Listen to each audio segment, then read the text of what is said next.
So ഇതാണ് എന്ത് cover blocks അല്ലേ, കവർ ബ്ലോക്ക്. ഓക്കെ, സോ ഇത് നമ്മൾ എന്തിനാണ് പ്രൊവൈഡ് ചെയ്യണത്?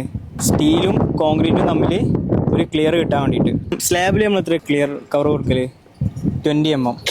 ഓക്കെ, ബീമിലാണെങ്കിൽ 25 mm, പുറത്തേക്ക് വരുമ്പം 40 mm, ഫൂട്ടിങ്സിലാണെങ്കിലോ 50 mm. ഇൻ കേസ് വാട്ടർ കണ്ടൻറ്റുള്ള ഏരിയ ആണെങ്കിൽ 75 mm. രണ്ടാമത്തെ കേസ് ഇപ്പം ഇവിടെ എന്ത് ചെയ്യുകയാണ്, ഒരു ഫയർ ആക്സിഡൻറ്റ് സംഭവിക്കുകയാണ്. ഒരു 500 to 600 ഡിഗ്രിയിൽ ഒരു ഹീറ്റ് വന്നു കഴിഞ്ഞാൽ സ്റ്റീൽ അതിൻ്റെ എല്ലാ പ്രോപ്പർട്ടീസും നഷ്ടപ്പെടും. അപ്പം എന്ത് പറ്റും? സ്റ്റീലും കത്താൻ തുടങ്ങും.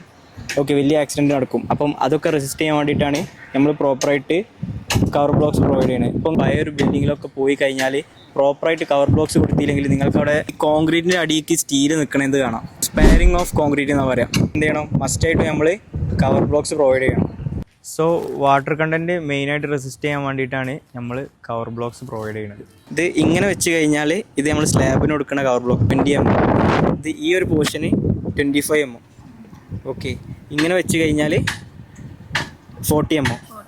Okay. Well Fabs Academy. Learn, build, achieve.